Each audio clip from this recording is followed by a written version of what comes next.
may pupuntahan kami dito. Nakita nyo naman siguro na sa title mga kaibigan. Welcome back nga pala sa aking channel. And papunta kami ngayon sa aming hometown sa Pangasinan ulit upang magpunta naman sa isang destination kung saan pwede tayo magliwaliw at magtanggal muna ng stress, no?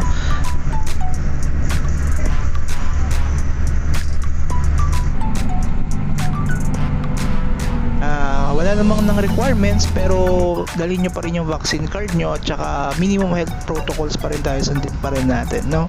So dito na kami sa terminal ng bus dito sa Tayub.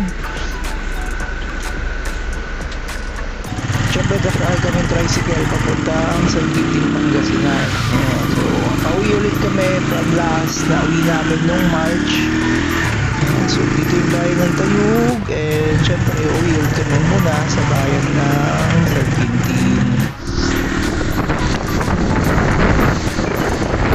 Syempre shortcut, nandito tayo ngayon sa destination natin. Nandito tayo ngayon sa Tondaligan, dito sa Dagupan, Pangasinan. Nandito tayo ngayon sa Tondaligan Beach, kasama ko yung iba kong pinsan dito. Nagbawa naman kami ng konting handa at syempre para may pasyal na rin si Bonchok. Ano yung pala niya? Masaya si Bonchok dito kasi lagi siya naglalaro ng buhangin tsaka ng mga tubig. So perfect yung dagat para sa kanya.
Kotig.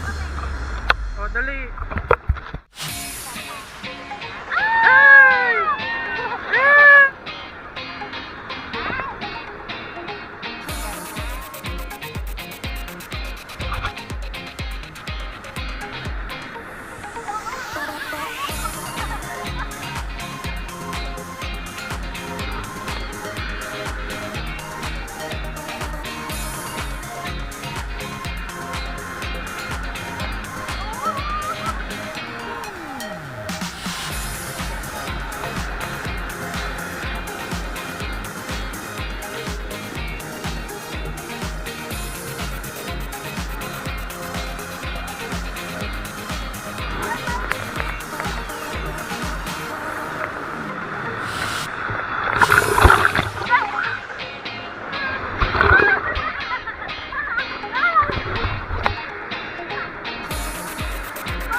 Diyan lang ikaw.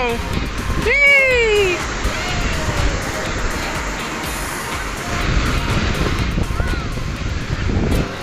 Yan, isa sa unwinding moments kasi kung saan pwede kang mag-release ng stress mo ay ang pagmasdan ng sunset at lumulubog na araw, no? Napaka-relaxing kasi niyang, hindi ko alam kung ano yung magic na dala ng sunset pero napaka-relaxing kasi niya sa mata, lalo na pag lumulubog na yung araw dun mismo sa gitna nung dagat or dun sa dulo ng dagat, no? Napakagandang creation ni God, diba?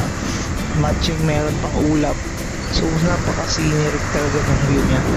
So in love with that. Hindi ka na rin magliwaliw yan. Upo ka lang, pag-isip, mawala sa stress ng kahit saglit. Matanggal lang yung mga pinagdadaanan, mga iniisip mo. Sulitin natin lahat ng lugar na napupuntahan natin at safe trip po para sa lahat.